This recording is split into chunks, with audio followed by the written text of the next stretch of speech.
So you've probably heard us recently refer to the three I's. That's the framework that we use to structure the men's recovery, the betrayer.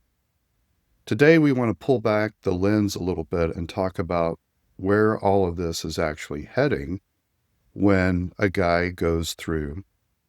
when a betrayer goes through the four I's. What is the fourth I? Why does it matter? And why it doesn't come first? So whether you're a betrayed partner trying to figure out if anything is actually changing, or you're the betrayer trying to understand what this work really requires of you, what is the proper sequence for recovery and for healing, this episode is for both of you. So stick around.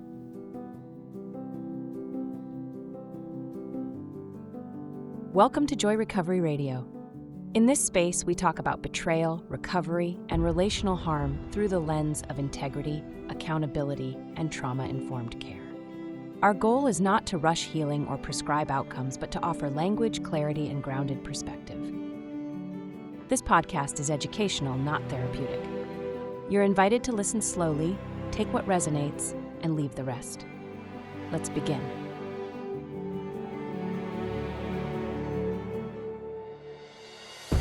So let's start with something that some couples get completely backwards in recovery.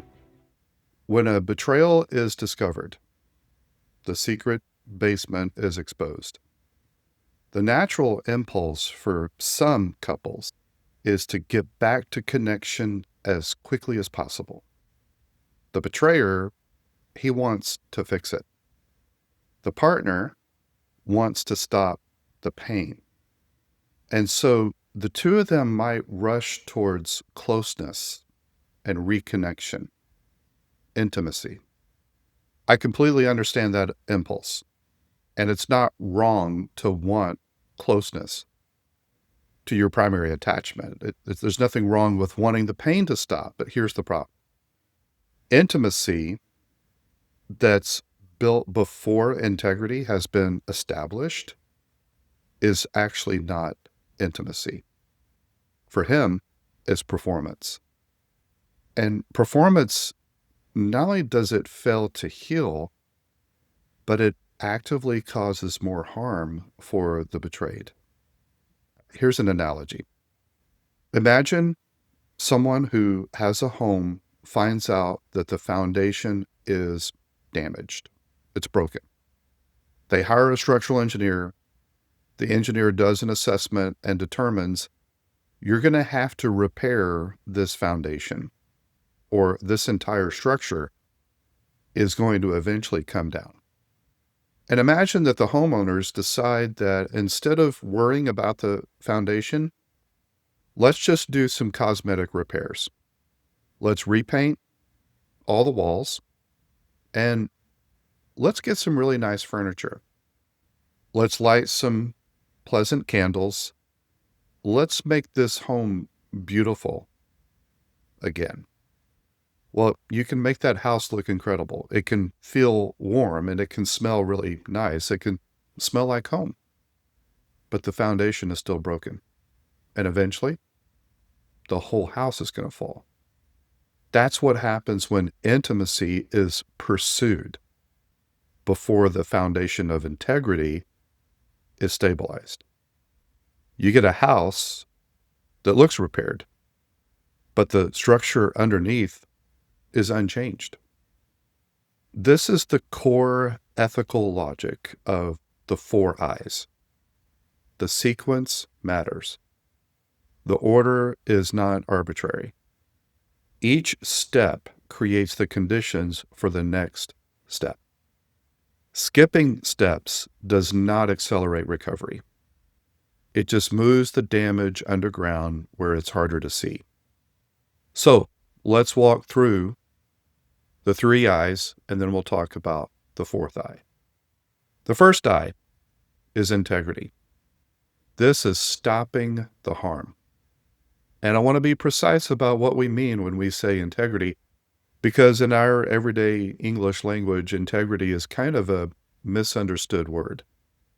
Some people, when they say he has integrity, They mean that he's really kind or he's thoughtful. In our framework, integrity is not a personality trait. It's not someone who is thoughtful. It is a behavioral and relational reality. Here's what we mean by integrity. We define it as the full elimination of deception. No more compartmentalization.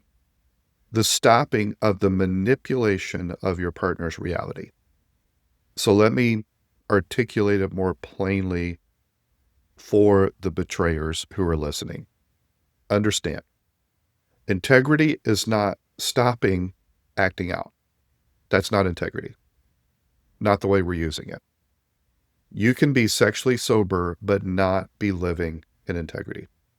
They're not the same thing. Integrity is not feeling genuine remorse for what you did. Integrity is not going to therapy. Integrity is not even doing the 12 steps. For our work with the men, integrity is this: the full end of deception, period, across all its forms. So what does that include? That includes no more omissions. That includes no more minimizing of what you did. That includes zero tolerance for any gaslighting. Even the subtle kind of gaslighting where you imply that your partner is overreacting, or she remembers it wrong, or she's just being too sensitive. All of that has to stop. Fully. Zero tolerance. No conditions. It is what we call shared reality instead of parallel realities. For the betrayed partners who are listening, we want you to understand integrity is not something that a man declares. He doesn't announce his integrity. It's something that you observe over time. It's consistent behavior. You cannot assess his integrity based upon his words or how sincere he may sound. Integrity is a track record, and it takes one thing to establish. Time. It's going to take time. Time is the only diagnostic you have. You've got to take time to observe, does he demonstrate integrity without exception? And especially under stress. Does his integrity pass the stress test?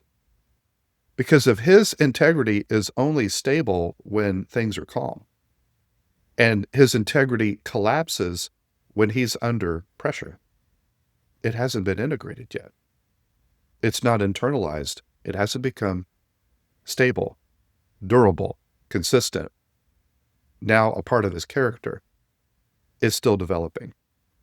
That takes time to measure that. One of the hardest things I see in this recovery work is when betrayed partners are being asked, or they pressure themselves, to assess whether integrity is present too early.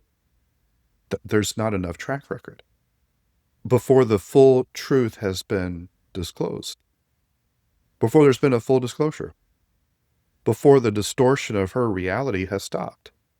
So if you're in that position, the most important thing I can tell you is this: slow down.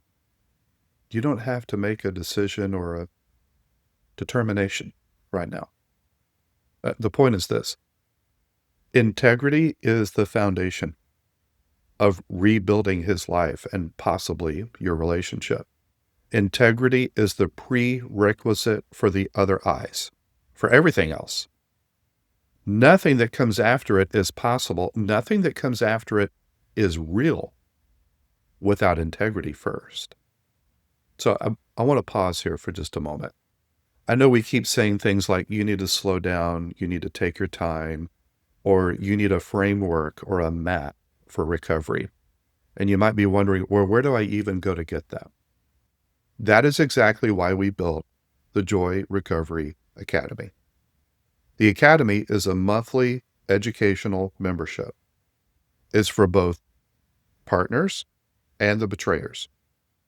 It is grounded in the Manwala model of deceptive sexuality and trauma, the DST model. We teach live twice a week. As a member, you get a full archive of all the video replays, and you have access to the conceptual tools that we use with a lot of our private coaching clients. Now, the Academy is not therapy. It's not a couples program. It's not coaching. It's education. The Academy exists to help you stop guessing. It gives you a framework or a map that names what actually happened here, what is the specific injury, why her recovery and his recovery must follow a proper sequence, and it helps you make decisions from reality, not from fear, not from hope. There's no commitment required. Cancel anytime you want. If you want to know more, go to joy-recovery.com, click on Academy. Now, let's go to the second I. The second I is what we call impact. This is impact work. The first I, integrity, is stopping the harm. The second I, impact, is attending to the harm, understanding the harm. This is the work that most people think should come first. Impact before integrity. So let me explain what impact is fully, and first, what it's not. Impact is not feeling guilty. It's not apologizing. It's not understanding cognitively what you did to her. This is what impact is in our framework.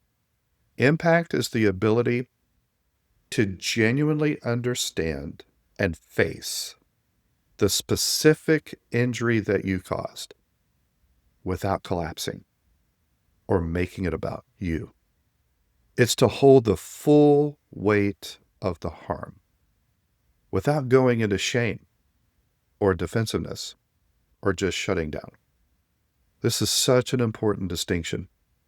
We are not wanting the betrayer to be crushed by shame. Shame is the opposite of impact work. It's actually the enemy of impact work. It will undermine impact work. Why? Because shame is self-referencing, not partner referencing. Shame is inherently, intrinsically self-focused. When a man is in shame, when he goes into a shame spiral, he's not actually attending to the partner's reality or her pain anymore. He's attending to his own pain about what he did. He pulls the focus away from her back to him, and she senses that. And that reharms the partner. What impact work actually looks like is this. Can you stay present to your partner's grief and even her rage without shutting down or deflecting or even trying to fix it? Can you hear a hard question from her, or perhaps the hard question 100 times without becoming defensive? That's impact work. Can you hold the reality of what this injury cost her without centering your own emotions? That's impact work. It's understanding the harm. It's attending to the harm. It's going from being the one who caused harm to being the one who promotes healing. So for the betrayed partners, here's why impact work is important for you to understand. One of the most common experiences we hear from betrayed partners is something like this. He is saying all the right things. He's in therapy. He's doing the work. He's doing the steps. But something still feels off. I don't feel like he really gets it. I don't think he understands what he did to me. And often what they're sensing is exactly right. What they're sensing is this. There is a distinction. There's a difference between remorse and accountability. Let's talk about the difference when it comes to impact work. Remorse is centered on his emotions. Accountability is centered on her reality, her injury.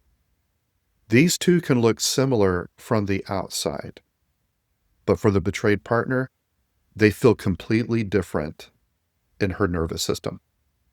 So if something still feels off to you, we suggest that you trust that feeling. That is your nervous system accurately detecting that the impact work is not real, not yet. For us betrayers, the path through impact work, it's not trying harder to perform your accountability. It's to actually develop the capacity for authentic presence with your partner's reality. That is much deeper work and harder work than you probably realize. And it cannot begin until your integrity is established. You cannot genuinely attend to the harm that you caused if you're still causing more harm. It's got to logically, ethically go in this order. Stop the harm, then understand and attend to the harm. Trying to do impact work while you haven't established your integrity is like applying a tourniquet to the victim with one hand and stabbing her with the other. It makes no sense to try and understand and attend to the harm while I continue to inflict more harm. So the sequence matters. Integrity first, then impact. Stop the harm, then understand the harm so you can attend to the harm. Let's move to the third I. The third I is integration. So we talked about integrity, stopping the harm. Impact, understanding and attending to the harm. Integration is dismantling the system that enabled you to cause the harm in the first place so that you never do it again. This is the work that most people have never even heard of. Most traditional recovery models stop at simply modifying behavior. They just simply look at, are you sober? Are you acting out? Okay, you're healed. Integration goes underneath all of that. What is integration? Here's how we define it in our framework with the men. Integration is the work of becoming internally consistent. It's becoming an integrated person, a whole person, a healthy person, not a compartmentalized, fragmented, disintegrated person. Integration is looking at all the components that made up the secret sexual basement and dismantling those elements. It's not just closing the door on the basement. It's actually piece by piece, tearing it down so you never go back there. Let me try to clarify what I mean by this. A man who has lived a double life, he didn't just make a series of bad decisions. This is much more complex than that. We constructed an internal architecture that made that double life possible. We erected belief systems that helped us justify what we were doing. We established belief systems that helped us justify this double life. Constructed compartments that kept these realities separate and made sure that they never touched. We had developed entitlement structures.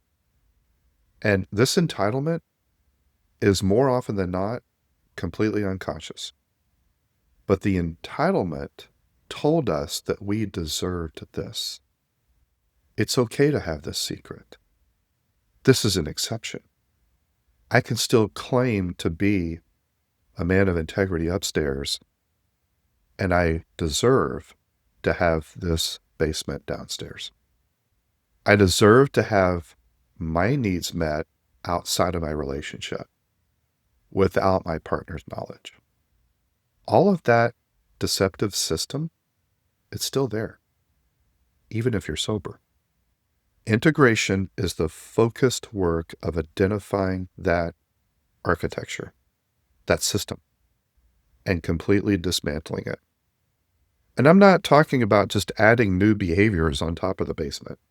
I'm talking about actually examining the beliefs, the coping strategies, the entitlement, the ways of escaping discomfort, the image management, the duplicity, and replacing all of that with something real. The third eye is the most demanding of the three eyes. It cannot be rushed. You don't integrate at a weekend retreat. It is ongoing developmental work. Now, here's why it matters for betrayed partners. Betrayed partners will often ask us, how do I know if anything is actually different? How do I know this is not just another cycle or season of good behavior before the next shoe drops? The answer to that question lives in the third eye. It's found in integration. Behavior change without integration is a layer. It's a layer of change. It looks like change, but the foundation has not been changed. Integration is what produces a structurally different person. It's not a person who's working really hard not to act out. It's a person who has genuinely become someone who is not the type of person who would ever act out. He no longer needs it. That's a very different thing. It's also not something that you can assess from the outside in a couple of months, which is why the sequence matters. This is why we believe in partner sovereignty. And this is what we mean by that. Partner sovereignty is this: the betrayed partner has the right to make decisions at her own pace that are based on her own observations with no relational pressure. Her sovereignty, her autonomy, her empowerment, her voice, her agency is central to this work. Well, that naturally brings us to the fourth eye. We focus really on the three eyes with the men. We don't focus on the fourth eye until the betrayed partner is ready for that. But the fourth eye is what a lot of people want to start with. It's intimacy. Now, when we use the word intimacy, that word can be convoluted, so let's clarify. By intimacy, we mean closeness, attachment, connection.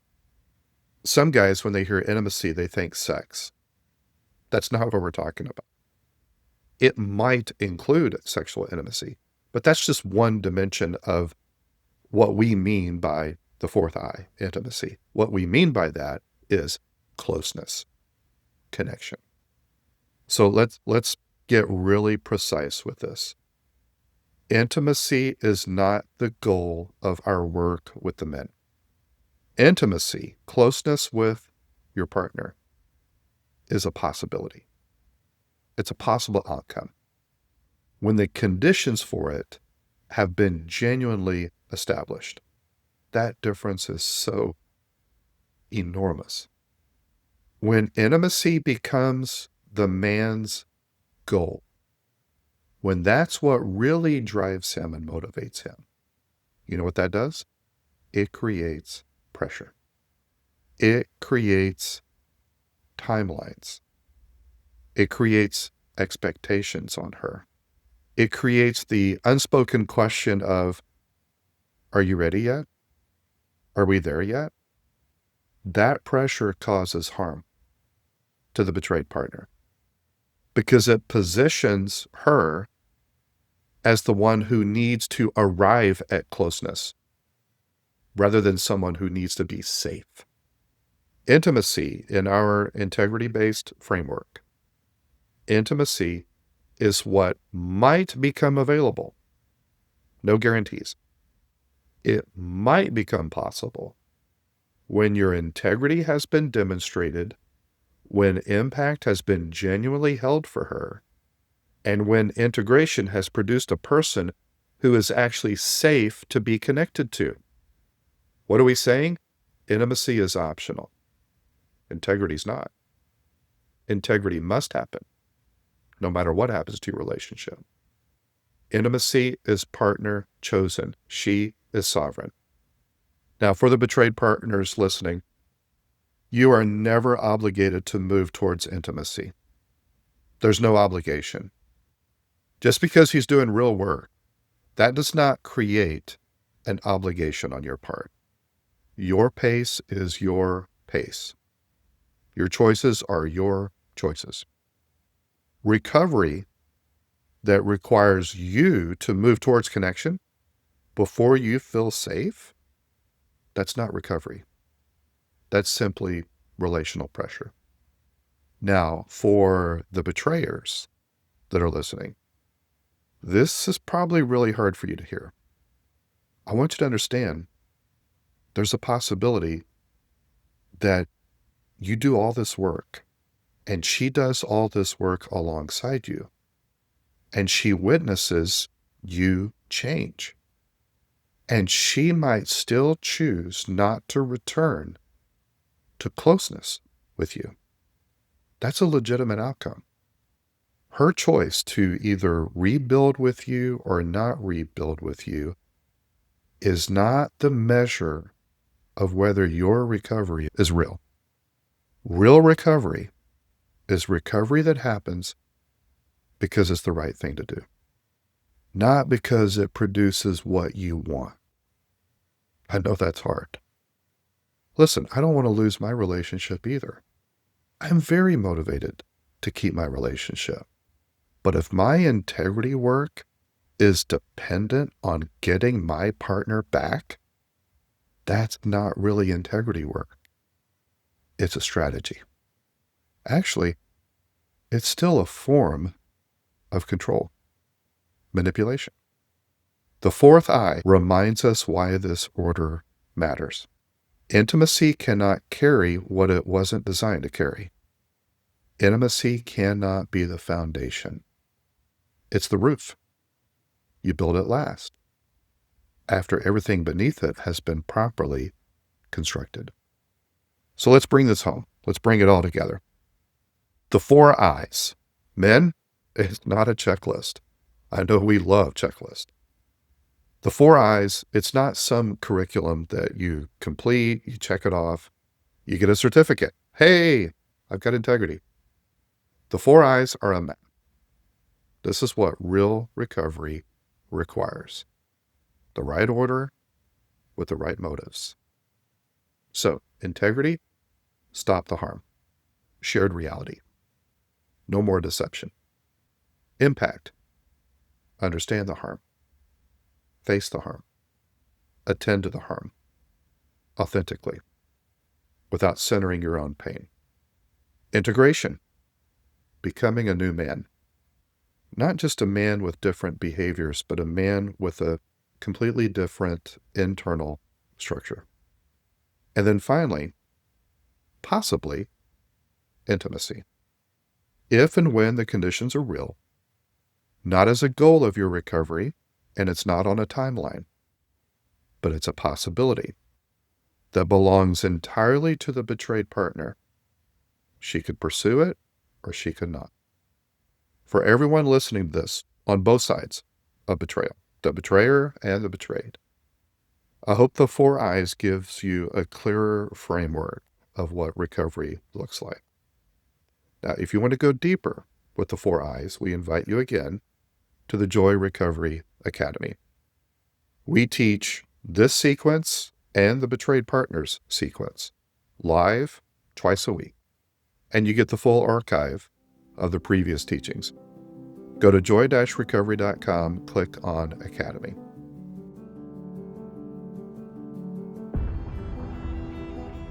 Thank you for listening to Joy Recovery Radio.